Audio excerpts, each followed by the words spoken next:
Hay un lugar al que mi alma anhela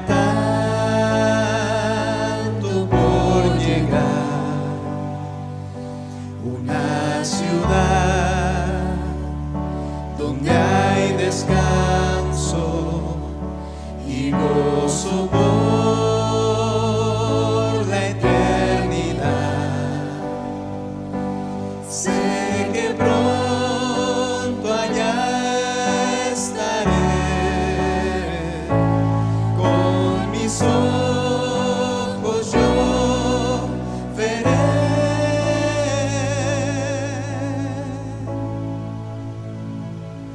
aquel que vino a rescatarme para llevarme allí con él. He aquí que la presencia del Señor mora en medio de los hombres que salvó. Ellos son su pueblo y en su eterno Dios. La ciudad de Dios es lo que anhelo yo.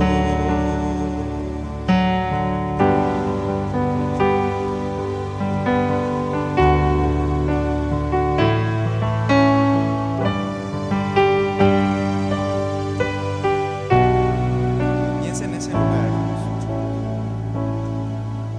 Hay un lugar resplandeciente donde no hay más oscuridad, no existe más un enemigo, se vive en plena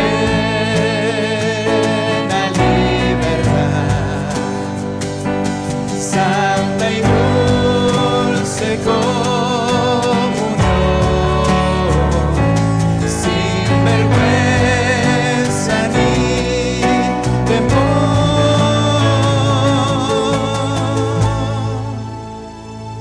pues su justicia cubre por siempre mi pecado y corrupción.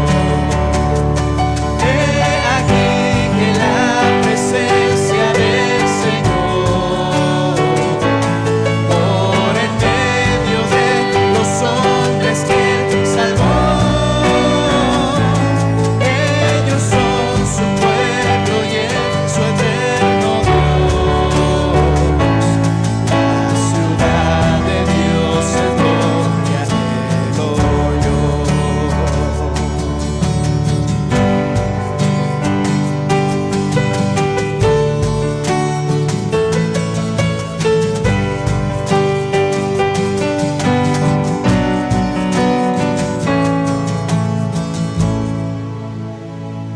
Hay un lugar donde su gloria satisface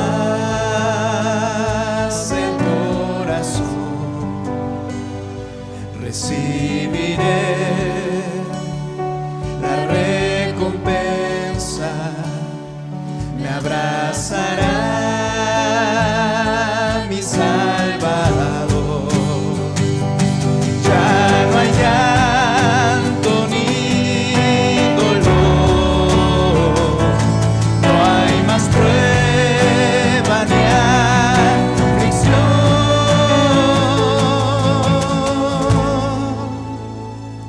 La muerte es solo una memoria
de Dios es lo que anhelo yo.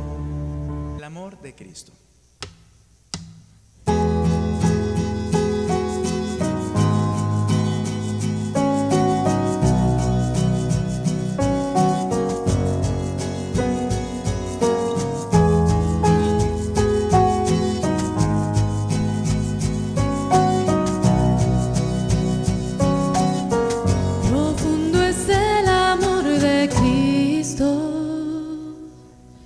Más que el infierno y la maldad,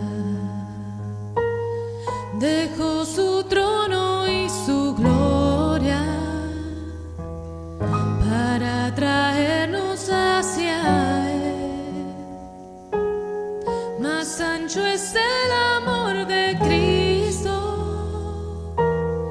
que el foso que nos separó. En mis tinieblas, solo en Él hay salvación.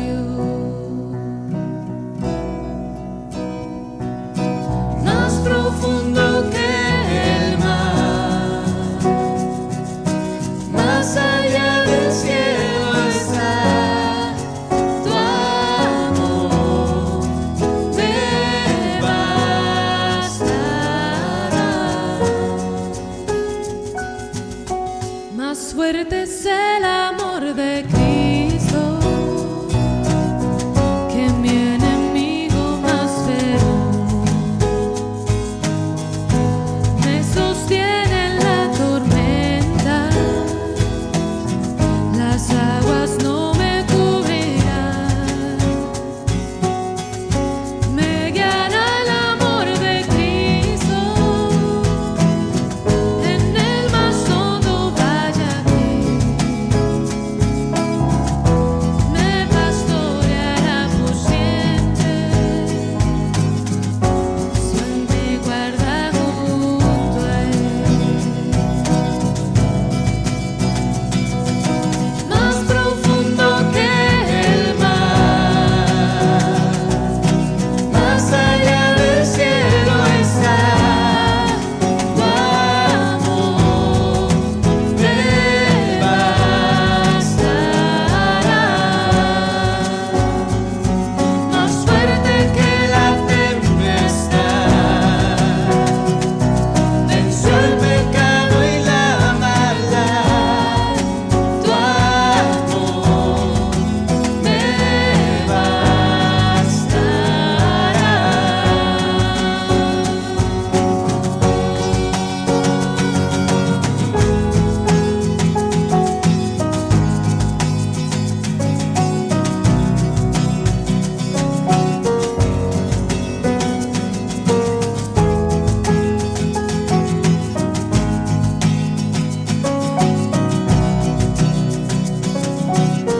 Más dulce es el amor de Cristo,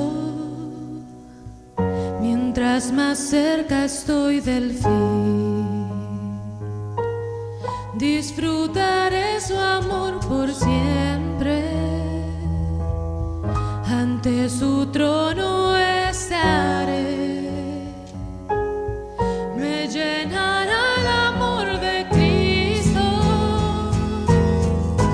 a su rostro contemplar. Yo le amaré por siempre,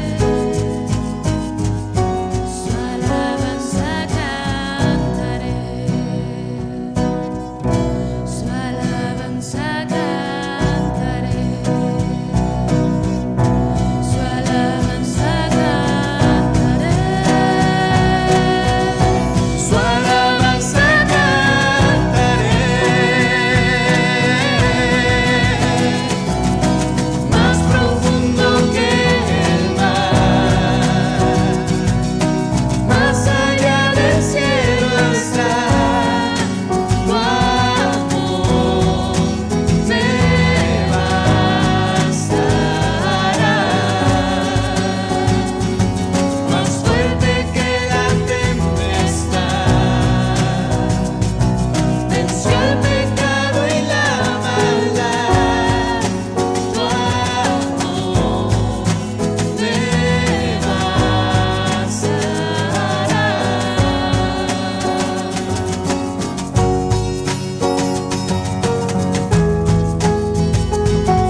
ayúdame a creer. Tu palabra siembra en mí, su fruto haz crecer, haz que pueda escuchar, guíame en tu verdad, muestra a Cristo.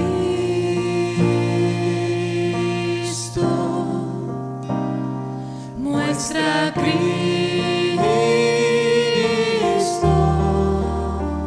revela, oh Dios, tu gloria a través de tu verdad, hasta que todos confiesen, Cristo es Señor.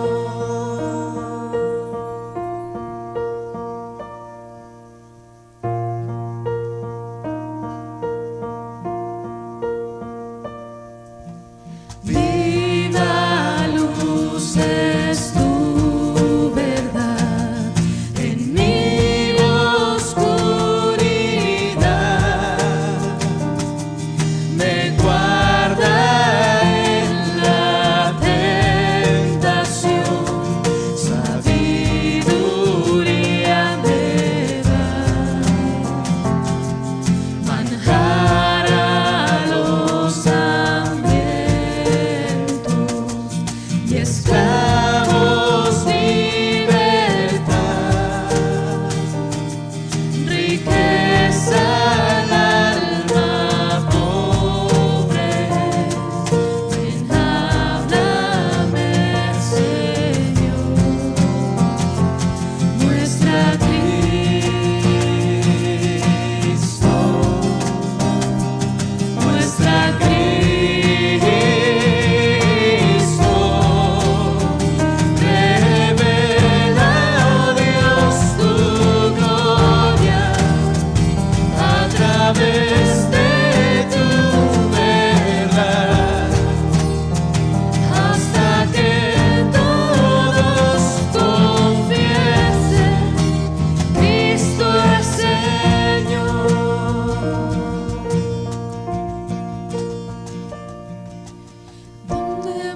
Iré, Dios, ¿dónde más iré?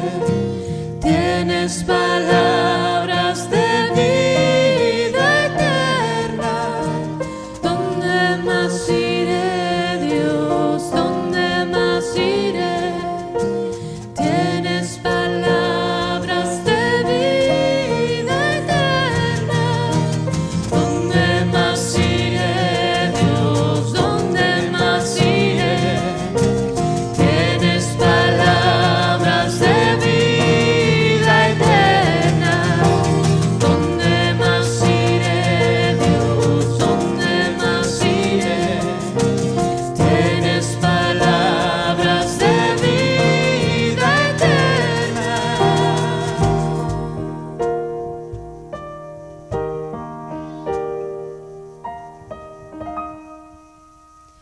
Muestra a Cristo,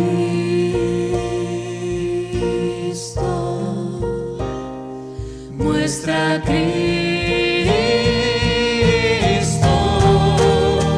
revela, oh Dios, tu gloria a través de tu verdad, hasta que todos confiesen, Cristo es Señor.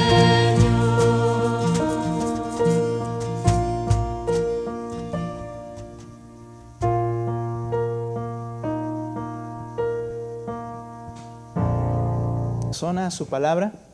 Creo que el tiempo de adoración, de alabanza en nuestra iglesia, no solamente, pues obviamente estamos alabando y adorando al Señor, pero a la vez, al estarle recordando y pensando, eso nos trae a preparar también nuestro corazón para recibir su palabra, que el Espíritu Santo obre en nosotros, que estemos con una disposición a hacerlo en esta mañana es lo que debemos de desear y de estar en esta condición hoy en esta mañana, hermanos. Gracias a Dios por el tiempo de poder escuchar la palabra de Dios. Y le invito a que vaya a Juan 17, donde el hermano hizo la lectura. Este capítulo es conocido como la oración intercesora. Todo el capítulo 17 es la oración de Cristo al Padre. Y este capítulo 17 también marca el cambio, por decirlo así, en el ministerio del Señor. De su ministerio terrenal como siervo en el cumplimiento de la voluntad del Padre. Pero ahora en el versículo 17 se le ve a Él como el que intercede.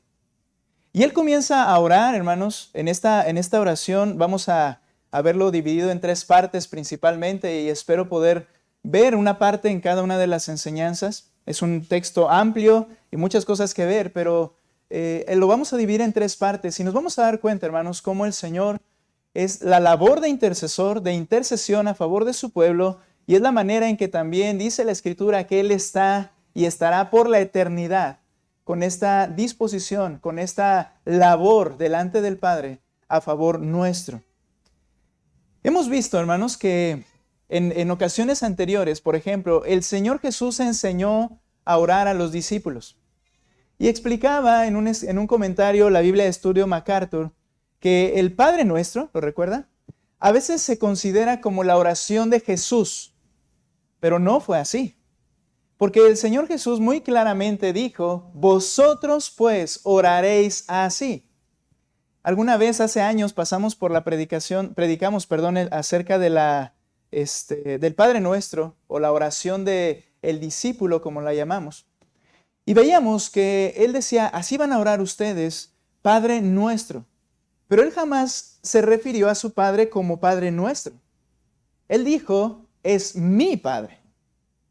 De una manera superior a la relación en un sentido de la raza humana y de aquellos creyentes, Él dijo, Él es mi Padre, y el Padre dijo, mi Hijo unigénito. Pero vosotros oraréis así. Y esa instrucción es para nosotros, considerar ese modelo de oración para orar. Pero ahora sí, aquí, capítulo 17 de Juan. Es la parte más extensa, aunque toda la Biblia habla de que constantemente estaba orando al Padre. Es la porción más extensa de la oración de Cristo a su Padre, que audiblemente ellos escucharon y transcribieron en su momento.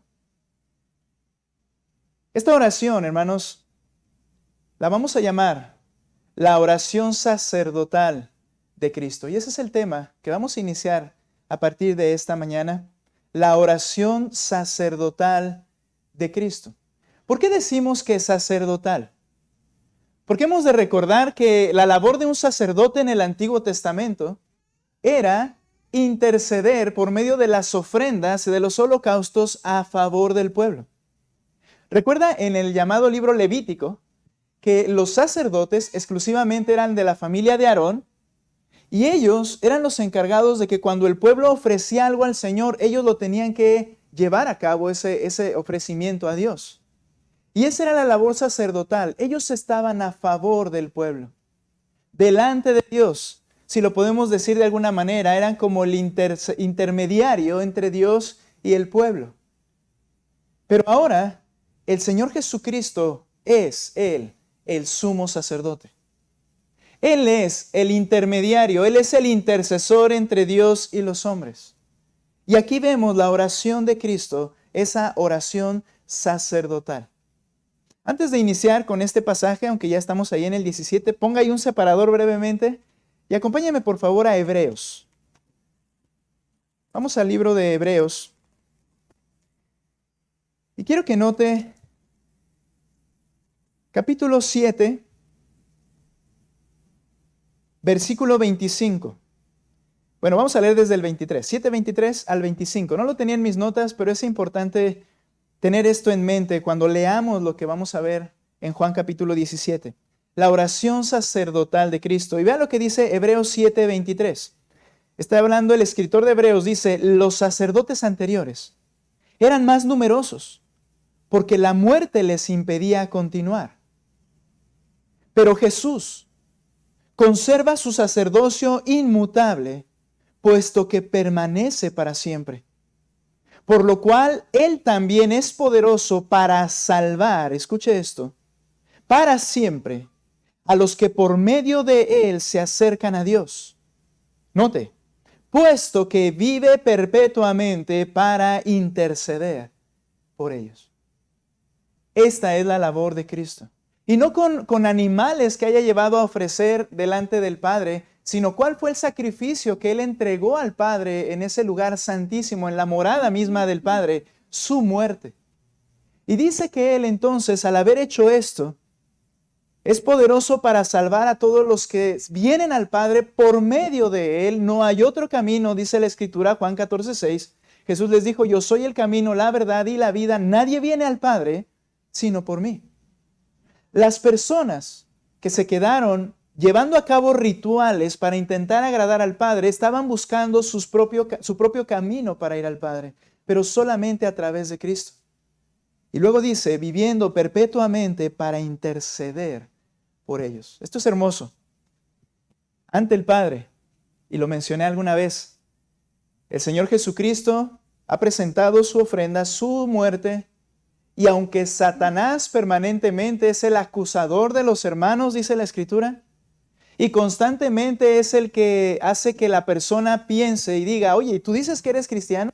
Mira lo que acabas de hacer, mira cómo acabas de actuar, mira los pecados que has cometido, mira cómo está llevando a cabo tu vida. Y viene ese acusador, Jesucristo ante el Padre, dice, esto fue por Él, perpetuamente. Somos perdonados por la eternidad, los que hemos venido a través de Cristo por medio de la fe. Ahora, es ahí esa labor sacerdotal y esta oración sacerdotal de Cristo. Vaya conmigo ahora sí a Juan 17. Y vamos a analizar, vamos a estudiar la primera parte de esta oración. En primer lugar, el Señor Jesucristo, Jesús, oró por sí mismo. Oró por sí mismo. Note por favor del 1 al 5. Estas cosas habló Jesús y alzando los ojos al cielo, dijo, Padre, la hora ha llegado. Glorifica a tu Hijo para que el Hijo te glorifique a ti, por cuanto le diste autoridad sobre todo ser humano para que Él dé vida eterna a todos los que le has dado. Y esta es la vida eterna, que te conozcan a ti, el único Dios verdadero, y a Jesucristo a quien has enviado. Yo te glorifiqué en la tierra, habiendo terminado la obra que me diste que hiciera, y ahora glorifícame tú, Padre, junto a ti, con la gloria que tenía contigo antes que el mundo existiera. Interesante, en esta oración, en primer lugar, ora Jesucristo por sí mismo. Sin querer tener una teología antropocéntrica, ¿qué es esto? Esa idea de que el hombre es el centro de todo y todo el hombre es lo más importante para Dios y Dios no es lo más importante, es lo que se está diciendo con eso. No creo en esa forma, pero sí quiero que, por ejemplo, antes de iniciar con todo esto, piense en algo. ¿Por qué Jesucristo ora por sí mismo en primer lugar? Él sabía lo que vendría. Él sabría lo que acontecería horas después cuando llegara Judas y todo lo que vendría y la muerte en la cruz y los momentos de agonía allí. Él sabía que el Padre lo abandonaría en la misma cruz, lo dejaría cargar con la ira que merecían los pecadores. Dios mismo, el Padre, castigaría a su Hijo, moriría, sería sepultado. Él sabía todo eso. Y en esta oración intercesora nos muestra nuevamente cómo el Señor seguía constantemente dependiente del Padre. Esto es difícil de entender para nosotros, en un sentido, al rato en el tiempo de la enseñanza acerca de la membresía. Vamos a ver doctrinas elementales de manera resumida, pero, ¿sabes? A veces tenemos una idea de que Dios, el Padre y Jesucristo es un poco inferior en algún sentido. Ha habido personas al momento de hablarles el Evangelio, que es necesario, hermano, créeme que es necesario hacer que la persona entienda que Jesucristo es el Dios soberano y no inferior en algún sentido al Padre. Porque lo vemos en el texto humillado y sujeto a la voluntad del Padre. Pero eso fue una determinación que él mismo tomó. Él tenía el poder igual que el Padre, él era omnisciente igual que el Padre, él era omnipresente igual que el Padre, pero determinó limitarse a sí mismo. Nadie lo limitó. Él no es inferior al Padre. Pero podemos ver aquí, como él sabía lo que vendría y que él dependía del Padre porque él estaba siendo obediente de manera permanente, guiado y capacitado por el Espíritu Santo, entiende que requiere mantenerse en dependencia al Padre. Ora por sí mismo. Ahora, si me lo pregunta, ¿podría haber fallado y no haber muerto? No, la voluntad de Dios siempre se cumplirá. Pero recuerda que Él estaba en una naturaleza 100% humana como tú y como yo. Él tuvo debilidad, tuvo hambre, tuvo sueño. Él llegó a un momento en que sintió desesperación y clamó al Señor diciendo, si es posible que pase de mí esta copa. Estaba en la naturaleza humana. Ahora, a ver si entienden al punto al que voy. Es importante, como criaturas dependientes, mantenernos siempre orando en primer lugar por nosotros. ¿Me explico? Padre, dame esto, dame aquello, quiero aquello. No. Entendiendo que somos tan frágiles y débiles que primero necesito la gracia de Dios en mi vida para arreglar lo que está mal en mí. En Cristo no había nada mal, quiero aclarar. Pero arreglar lo que está mal en mí para entonces ser la persona que el Señor quiere que sea para todos los demás y principalmente para Él. Por eso el Señor Jesucristo le dijo, primero tienes que quitar la paja que hay en tu ojo antes de querer quitar la viga que hay en el ojo de tu hermano. Necesitas reconocer que tú dependes de mí, que necesitas de limpieza, que necesitas de mí en cada momento. No es por tu propia fuerza. Cuando oras, hermanos, y aunque ya estoy haciendo una aplicación aquí, me parece interesante e importante que él haya orado en primer lugar por sí mismo. ¿Qué haces cuando oras? Bueno, muchos dirán, yo siempre oro por mí mismo y nada más. Y tampoco es así. No debe ser así. Pero ¿qué es lo que pides más en tu vida? ¿Qué es? ¿Qué es lo que te quita el sueño permanentemente? Nota, Jesucristo dice lo siguiente. Estas cosas habló Jesús, verso 1. Y alzando los ojos al cielo, dijo, Padre, la hora ha llegado. Glorifica a tu Hijo para que el Hijo te glorifique a ti por cuanto le diste autoridad sobre todo ser humano para que Él dé vida eterna a todos los que le has dado. ¿Qué era lo que buscaba el Hijo en esta oración? La gloria del Padre. No lo suyo, sino el Padre. Y esa era mi pregunta. Cuando oramos, ¿en qué invertimos más tiempo en orar? ¿Qué buscas cada día que te levantas y oras? Que espero que lo hagas. ¿Qué buscas cada día? ¿Tu gloria o la del Padre? ¿Qué buscas? ¿Tu bien o, por decirlo de alguna manera, el del Padre? Si haces un análisis breve de tus oraciones, te darás cuenta, como decíamos en matrimonios en una ocasión, si estás viviendo para tu gloria o para la gloria de Dios. ¿Cuál es tu intención? Señor, que este día pueda mostrar quién eres tú.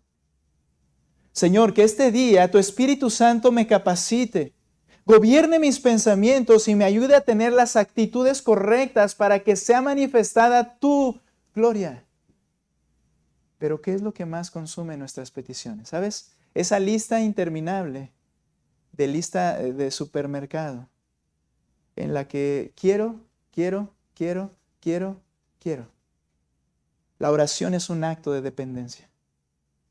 Y no solamente en que Él es el que provee todas las cosas, sino en que necesitamos ser lo que Él dice que seamos. Esa es nuestra principal labor en esta tierra.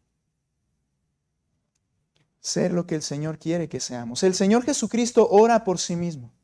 El Señor Jesús, estando consciente de la hora de su muerte, sigue manifestando su actitud dependiente y humilde al Padre, al pedirle, glorifica a tu Hijo, porque cuando lo hagas, tú serás glorificado.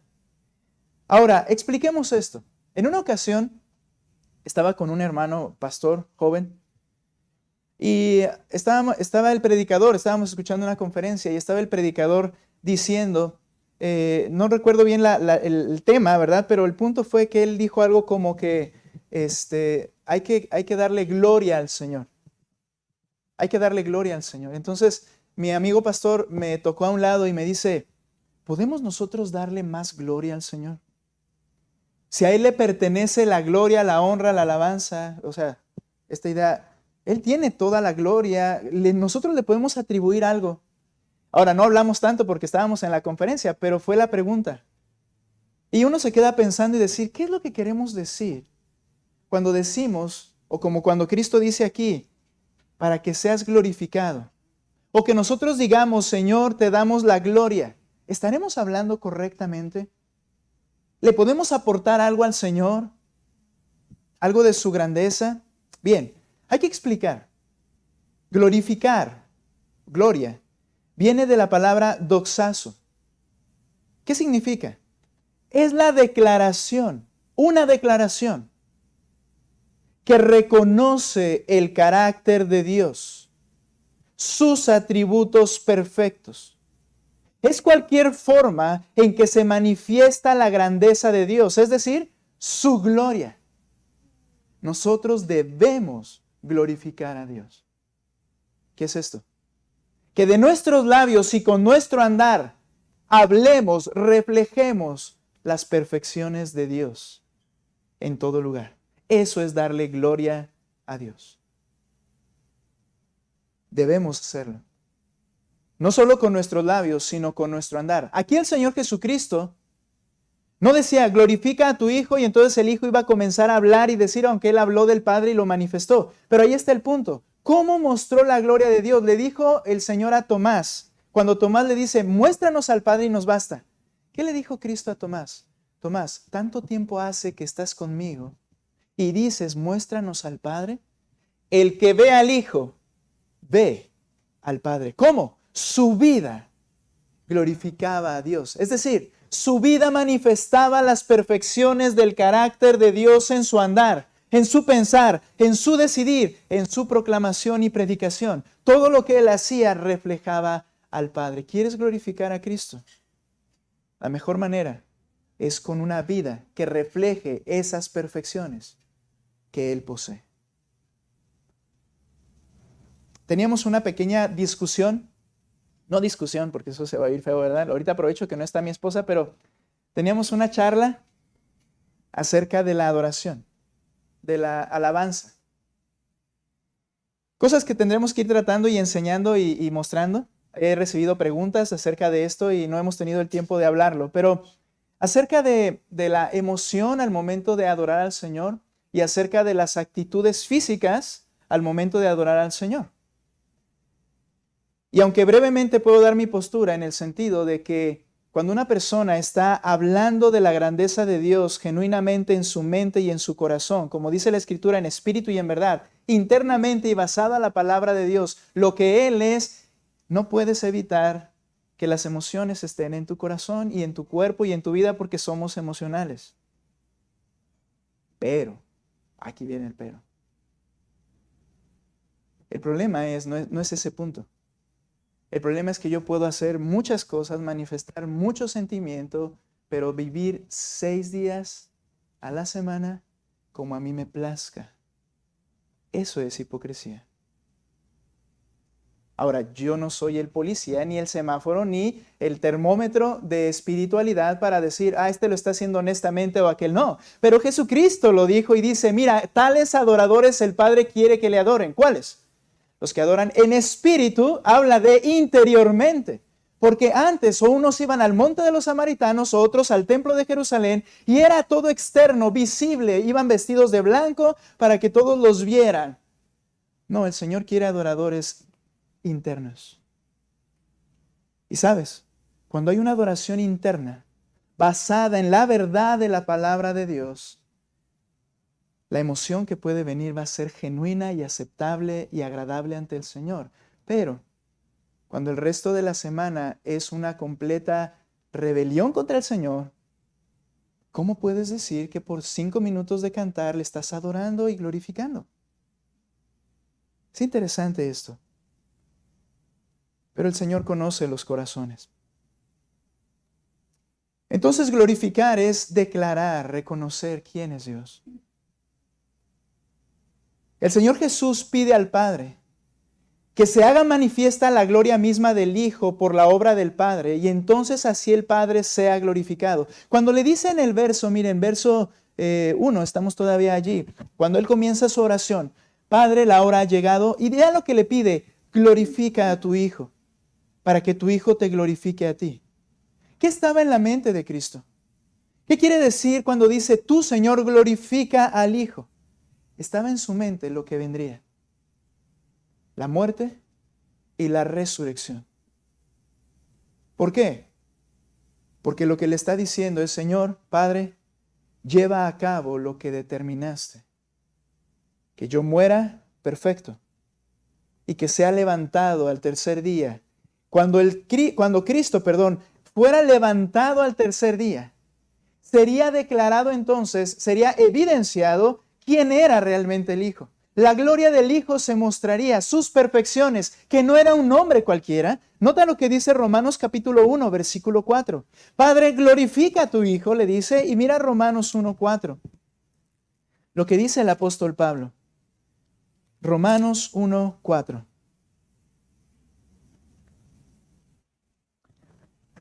Hablando de Jesús, dice, y que fue declarado Hijo de Dios con un acto de poder. Fue declarado Hijo de Dios con un acto de poder. ¿Cuál fue ese acto? Conforme al Espíritu de Santidad por la resurrección de entre los muertos, nuestro Señor Jesucristo. Él siempre dijo que Él era el Hijo de Dios. De Dios. Él llamó al Padre mi Padre y tomaron piedras para apedrearlo. Y Él les preguntó, a ver, ¿por qué me quieres apedrear? ¿Qué cosa mala hice? Ninguna, pero tú declaras que eres el Hijo de Dios haciéndote igual a Dios. Él estaba diciendo la verdad. Pero Él vino como siervo, era un hombre como cualquiera aparentemente. ¿Qué era necesario? Era necesario que alguien mostrara la gloria de Cristo. ¿Y sabes cómo fue? La resurrección de los muertos. Cuando Él es levantado, fue la declaración a la humanidad. Él era quien decía ser. Él es el Hijo unigénito de Dios. Él es el que tiene poder para perdonar. Él es Dios mismo. La declaración de la gloria de Dios, de Cristo, fue su resurrección. Cristo le dice al Padre, Padre, ahora glorifícame. Estoy dispuesto a morir. Levántame de entre los muertos. ¿Quién fue el que lo levantó? Según Romanos 1:4 dice el texto. La obra del Espíritu Santo. Dios mismo también. Ahora, hermanos, aquí hay cosas que pueden hacer así como en nuestra cabeza. Porque Cristo mismo dijo, a mí nadie me quita la vida. Yo tengo poder para dar mi vida y tengo poder para volverla a tomar. Él está hablando como Dios. Pero esto no contradice el hecho de que como humano se sometió para que el Espíritu Santo, el Padre, lo levantasen. Las dos verdades son verdades y nos muestran aspectos importantes del Señor Jesucristo. Glorifica a tu Hijo. Y cuando Cristo se ha levantado, se ha manifestado cuál grande Él es por medio de la resurrección, siendo declarado Hijo de Dios con poder, esto también entonces trae gloria al Padre. ¿Por qué? Esto glorifica al Padre. ¿Por qué? Porque se cumple su voluntad. ¿Cuál es su voluntad? Quiero que lo lea usted. Juan capítulo 6, 38, la voluntad del Padre. Son tres personas, Padre, Hijo, Espíritu Santo. No es una persona con distintas caras. No es una sola persona con distintas actividades. Son tres personas, un solo Dios, una misma esencia. Ese es el misterio de la Trinidad. Ahora vea Juan capítulo 6, versículo 38. Por favor, ¿qué dice, hermanos? Fuerte. Porque he descendido del cielo, no para hacer mi voluntad, sino la voluntad del que me envió. Glorificar al Padre era cumplir su voluntad. Cristo, al ser resucitado, entonces, estaría cumpliendo la voluntad de Dios. Y esto cuadra con lo que hemos mencionado ahora y el jueves pasado. Debe Dios ser honrado delante de los hombres. ¿Cómo se lleva a cabo esto? Obediencia. Una vida obediente. Como hijos obedientes. No os conforméis a los deseos que antes tenías estando en vuestra manera de vivir. Pedro dice, sino como aquel que os llamó es santo, sed también vosotros santos en toda vuestra manera de vivir. ¿Cómo glorifico al Padre? ¿Cómo glorifico a Cristo? Obedeciéndole. Jesucristo iba a ser glorificado al resucitar, pero a la vez se iba a cumplir la voluntad del Padre y entonces el Padre sería manifestado en su gloria, grandeza. Porque Cristo vino para hacer la voluntad del Padre, no la suya. La voluntad del Padre encuentra su máxima expresión, note lo que dice Juan 17, en el acto de redención. Ahí se manifiesta la grandeza del Señor, su amor, misericordia, bondad, su poder, su santidad. Todo lo predica el Evangelio acerca de quién es Dios. Nota lo que dice, por favor, versículo 2, cuando dice, para que el Hijo te glorifique a ti. ¿Por cuánto? Verso 2. Le diste autoridad sobre todo ser humano para que Él dé vida eterna a todos los que le has dado. Cuando Cristo fuera levantado y manifestado glorioso, el Padre sería glorificado. ¿En qué sentido?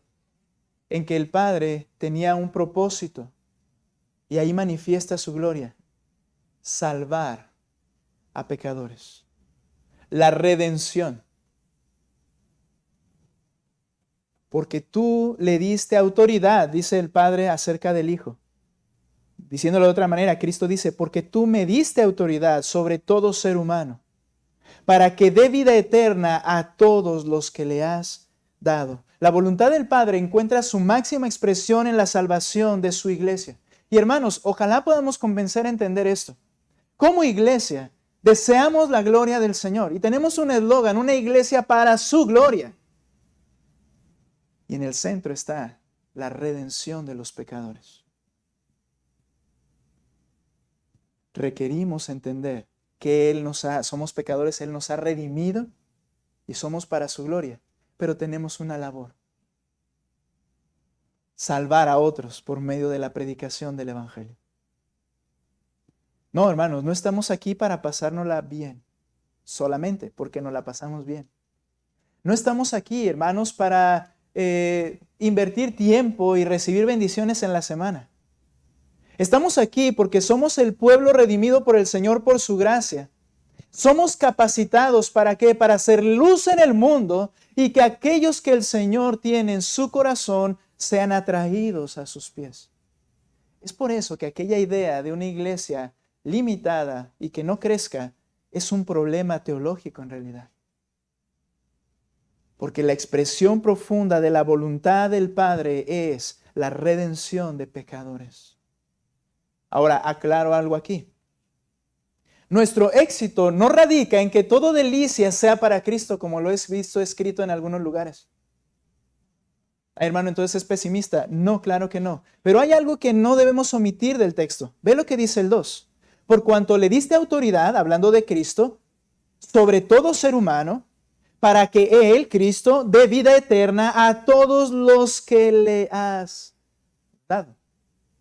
Nota. ¿Para que le des vida a todos los pecadores? No. A todos los que tú le has dado. Habla de un grupo definido, que tú y yo no conocemos, pero que Él claramente sí los conoce. Y dice, yo tengo el poder para darle vida eterna a esos. Claro, Él tiene el poder para darle vida eterna a quien sea, pero el enfoque es la redención de ellos, de los que el Señor salvará. Ahora, aquí es importante explicar, cuando el Señor ora por sí mismo entonces, la voluntad del Padre expresado por Él encuentra su máxima expresión en la salvación de su iglesia. Su iglesia. El Padre designó al Hijo como aquel que tendría la autoridad para restaurar lo que el pecado arruinó.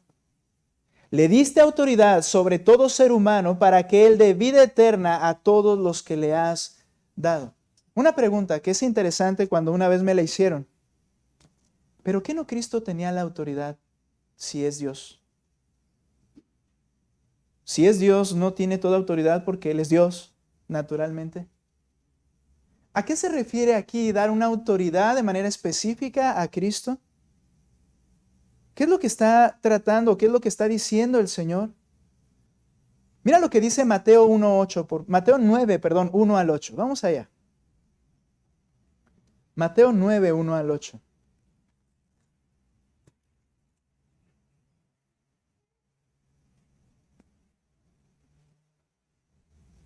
¿Listos?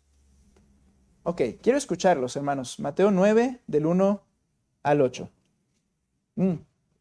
Les recomiendo que se escuchen unos a otros, que lean de manera fluida, pero se vayan siguiendo para que sea fuerte y unidos. ¿Listos? 9 del 1 al 8 en Mateo, por favor. ¿Listos? Adelante. ¿Qué dice?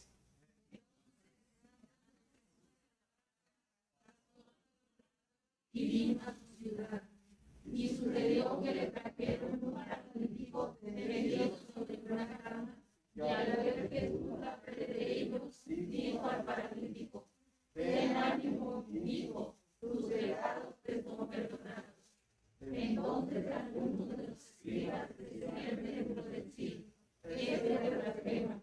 Y conociendo Jesús los pensamientos de ellos, dijo: ¿por qué pensáis mal en vuestros corazones? Porque los pecados te son perdonados, o decir, levántate y anda, o para que veáis que el Hijo del Hombre tiene potestad en la tierra para perdonar pecados. Dice entonces al paralítico: levántate, toma tu cama y vete a tu casa. Entonces él se levantó y se fue a la casa. Y la gente alrededor se maravilló y glorificó a Dios. Interesante, que había dado tal potestad a los hombres, tal autoridad. Pero aquí hay un punto. La autoridad era de Cristo. Ahora, ¿autoridad para qué? Autoridad para arreglar lo que el pecado destruyó. Cuando fuimos creados, Adán y Eva, nosotros fuimos creados para la gloria de Dios. Es decir, para que en nuestras vidas se reflejara la imagen de Dios. Adán y Eva, al estar santos como criaturas, ellos al unirse y tener hijos, esos hijos iban a nacer santos como ellos lo eran. Y entonces ese mandato de ir y llenar la tierra sería llena de pura gente que reflejaba en su carácter la imagen de Dios. La imagen de Dios llenaría toda la tierra. Sin embargo, por la determinación de sus corazones, ellos rechazan al Señor, deciden desobedecer y el pecado entra. Y entonces, ¿de qué se llenó la tierra? De puros pecadores, que no reflejamos la imagen de Dios. Si alguien nos ve a nosotros, ve a Dios. Quizá vea inteligencia y Dios es. Quizá vea personalidad y Dios es una persona. Quizá haya aspectos que digamos no somos iguales que los animales, aunque algunos dicen que sí. Y sí la vemos una diferencia claramente, pero no reflejamos al Dios Santo. El pecado nos destruyó. Entonces Cristo viene para restaurar lo que el pecado destruyó. ¿Cómo? Perdonando pecados y entonces regenerando a esas personas. En esta lectura que ven, dice que traen a un hombre, 4 amigos, no lo explica aquí Mateo, pero los otros pasajes dice que vinieron 4 amigos cargándolo, lo bajaron por el techo, hicieron un hoyo. Eso es lo más como emocionante, ¿verdad? Y lo que más reconocemos. Pero el punto aquí principal es que cuando lo pone ahí, el Señor no le sana en su cuerpo, sino le dice: hijo, por tu fe, tus pecados te son perdonados. Intencionalmente el Señor va al meollo del asunto. Va a aquello que es necesario hacer, el perdón y regeneración de una persona. Él tiene el poder para hacerlo. La gente le dice: ¿cómo que tú perdonas pecados? Eres un hombre. Y el Señor les dice: ¿qué es más fácil decir? Tus pecados te son perdonados, o levántate, toma tu lecho y anda. ¿Y sabes qué? Es más fácil. Una sanidad física. Para el hombre es lo más impresionante, pero eso es lo más fácil. Porque eso no requiere perdón de pecados. Porque eso no requiere que Cristo hubiera muerto en la cruz. Eso era más fácil. Viene una situación física de salud, de peligro, ¿verdad? Y decimos: wow, la gloria de Dios porque nos libró. Es verdad. Pero eso es muchísimo más sencillo Y menos importante que lo más importante, perdonar pecados. Esa parte solamente Cristo tiene la autoridad para hacerlo. Al que viene a Él arrepentido, el Señor le dice, tus pecados te son perdonados. Y mira entonces, si tu salud no mejora, no importa, el milagro se ha llevado a cabo en tu vida. El más maravilloso milagro, que un pecador sea regenerado y que ahora comience a ser transformado y a reflejar nuevamente lo que el pecado destruyó en él, la imagen de Dios. Por eso Cristo, no vamos a ir para allá por el tiempo, pero en Mateo 28, 18 al 20, después de resucitar, se presenta a ellos resucitado, a sus discípulos, y les dice, toda potestad me es dada en el cielo y en la tierra. Pero siempre has tenido la autoridad. Se refiere a esa labor de redención. Ahora, toda persona requiere oír de mí, porque cuando crea en mí, yo le perdono y yo le regenero, yo le transformo. Ve y predica el evangelio, id y haced discípulos a todas las naciones. Cristo posee la autoridad para hacer un pueblo para la gloria de Dios. Es Jesucristo en donde se obtiene el perdón y la vida eterna. Y dice este pasaje, regrese conmigo a Juan 17, por favor. Yo tengo la autoridad para dar vida eterna, dice el verso 2, pero nota lo que dice por favor el verso 3. ¿Qué es la vida eterna? ¿Sabes? Las personas cuando oyen la vida eterna dicen, ay, qué bueno, no voy a morir. Piensan que la vida eterna es simplemente no morir. Pero hay que avisarles algo. Espero que sí lo puedan entender todos los que están aquí. Tú vas a morir. Yo voy a morir. A menos que Cristo viniera antes de que eso suceda. Tú vas a morir y yo voy a morir. Eso no es lo que nos garantizó el Señor. ¿Qué es la vida eterna? Vea lo que dice, por favor. Lo que el mundo busca es no morir nunca. Pero note lo que dice Juan 17:3. Y esta es la vida eterna. Que te conozcan a ti, el único Dios verdadero, y a Jesucristo a la par, en el mismo conocimiento y nivel, y a Jesucristo a quien has enviado. Esta es la vida eterna. Hermanos, esto no se refiere meramente a un conocimiento intelectual. ¿Sabes? Hay grandes teólogos, se supone, que han escrito grandes libros de teología y son ateos. ¿Sabes por qué? Porque tienen la capacidad intelectual de razonar las palabras, los lenguajes, traducir y decir, bueno, lo que está diciendo la Escritura es esto. Porque intelectualmente tienen la capacidad de hacerlo. A ver, que te conozcan a ti, esas personas, los judíos son impresionantes. ¿Cuánto de las Escrituras saben de memoria? Es impresionante. Pregunta es, ¿tienen la vida eterna porque conocen a Dios? Bien, la vida eterna es que te conozcan a ti, el único Dios verdadero. Este conocimiento no se refiere a un conocimiento intelectual, sino que es un término utilizado para referirse a una relación de amor entre dos personas.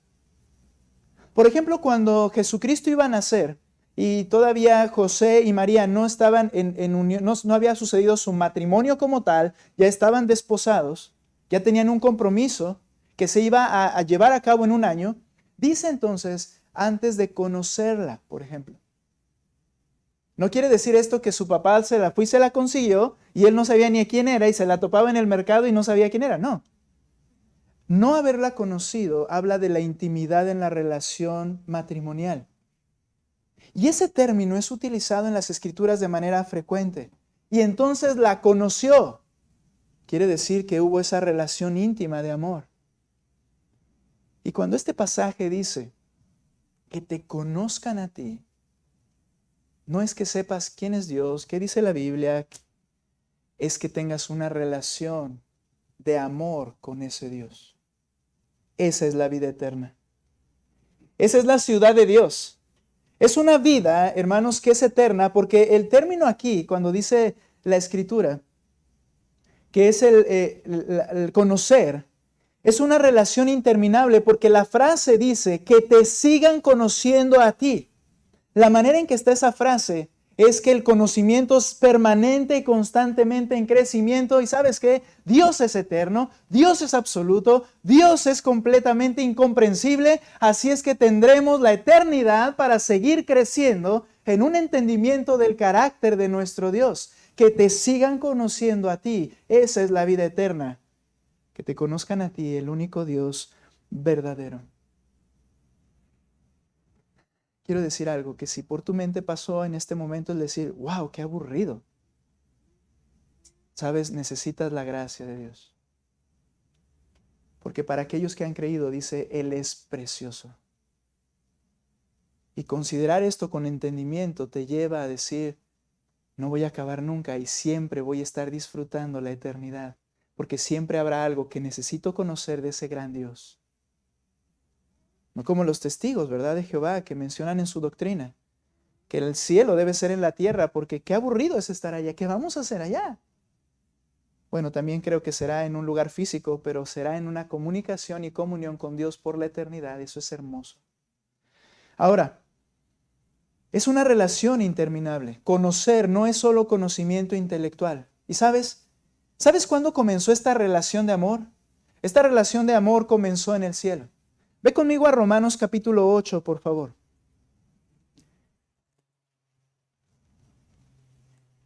Ya estamos en el tiempo. Permítame explicar esto y me voy a detener. La próxima semana continuamos. Mira lo que dice, por favor, Romanos capítulo 8, versículo 29.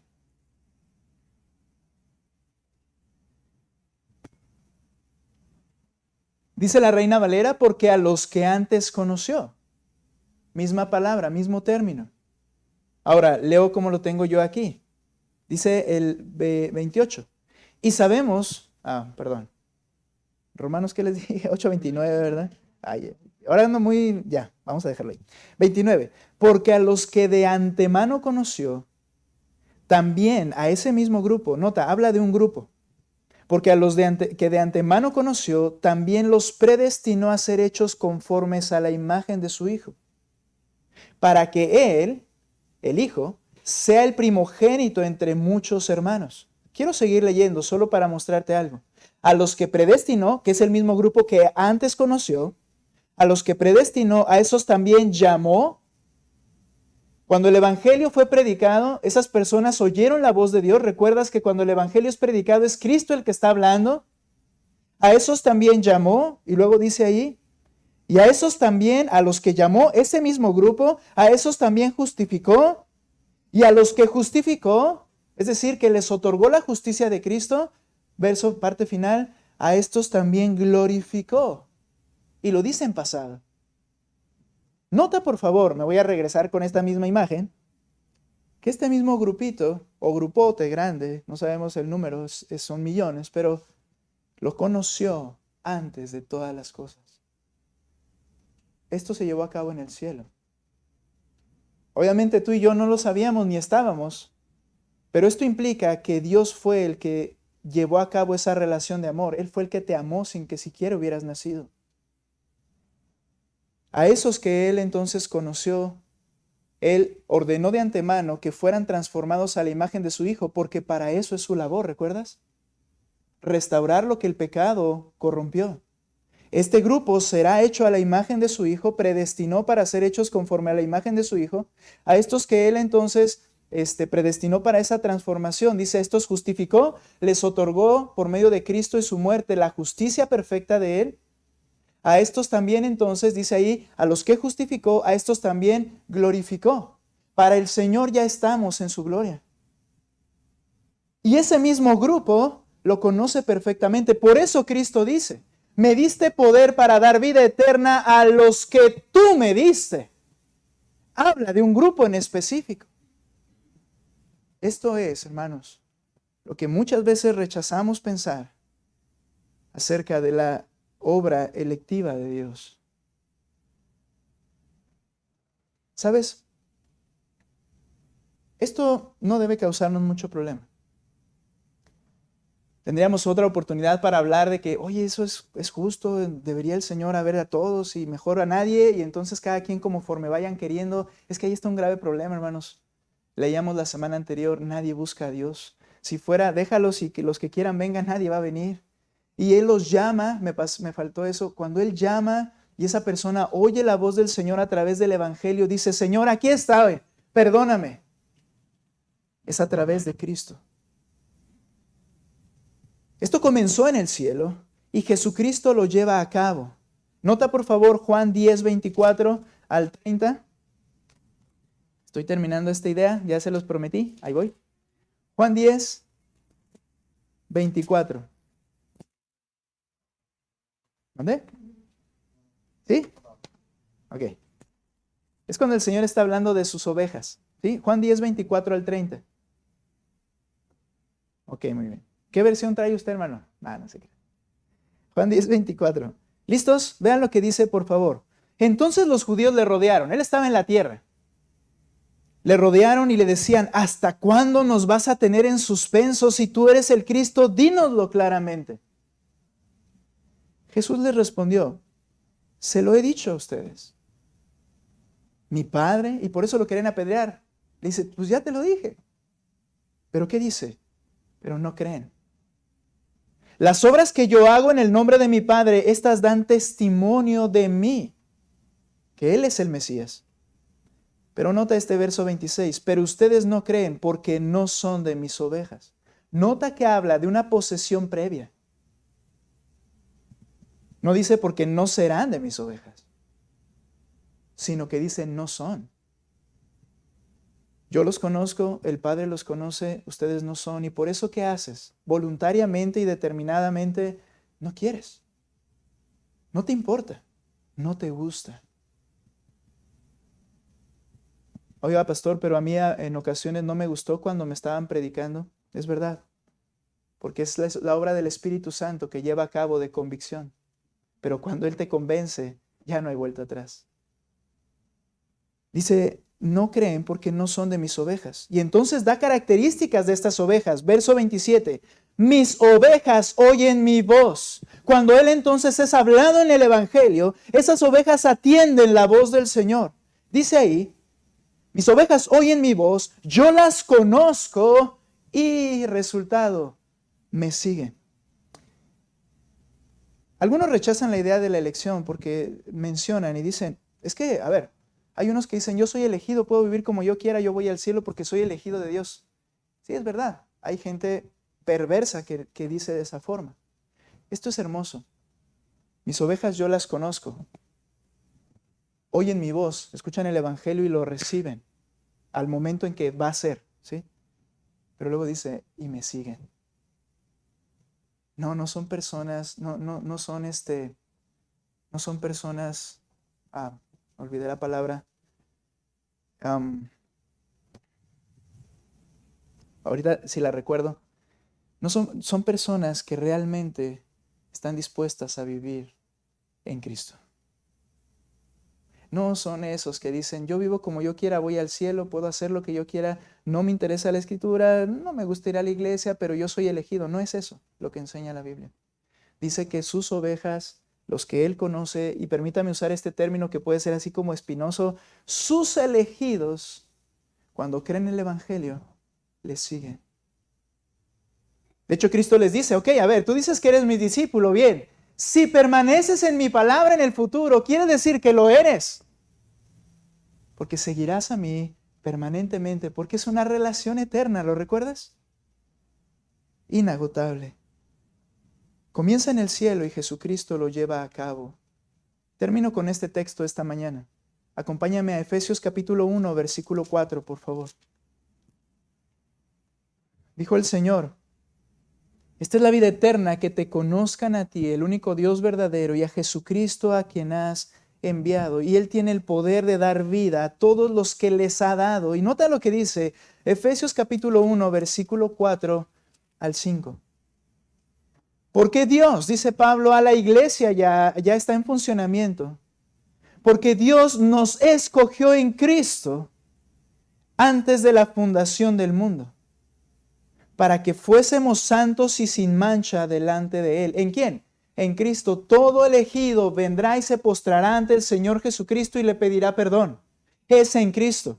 Y luego dice, en amor nos predestinó para adopción como hijos para sí mediante Jesucristo, conforme a la buena intención de su voluntad, para alabanza de la gloria de su gracia que gratuitamente ha impartido sobre nosotros en el amado. En Él, en el amado, tenemos redención mediante su sangre, el perdón de pecados, según las riquezas de su gracia, que ha hecho abundar para con nosotros en toda sabiduría y discernimiento.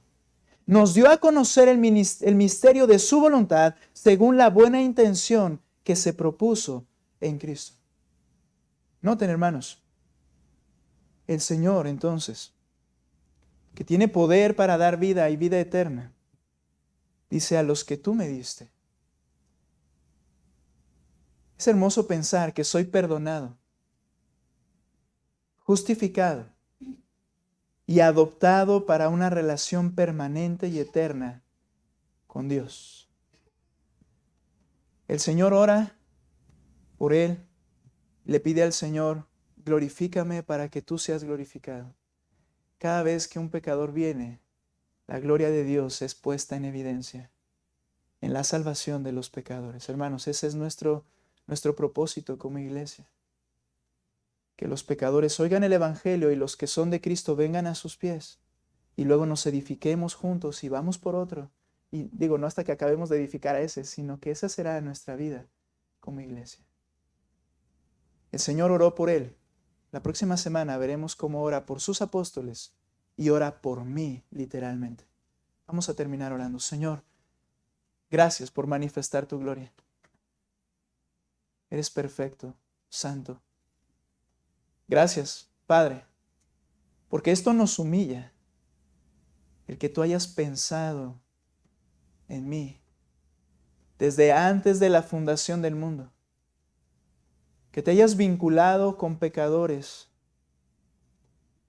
que no merecían el perdón, pero que tú les has perdonado a través de tu Hijo Jesucristo por medio de su sacrificio para manifestarte glorioso, para manifestar tu amor incondicional e incomprensible. A ti sea siempre en la iglesia la honra, la gloria, la alabanza, Señor, para siempre. Te ruego, Padre, que entendamos la necesidad que tenemos, la prioridad de predicar tu evangelio. De que esos seres queridos que tenemos alrededor, Padre, puedan escuchar y ver en nosotros tu imagen. Puedan oír el evangelio y puedan venir a tus pies. Y entonces nuevamente, Señor, tu gloria sea manifestada al realizar el milagro más imposible de todos, pero que ha sido posible en Cristo, el perdón, la salvación de un pecador arrepentido. Señor, gracias por tu palabra. En el nombre de Cristo Jesús. Amén.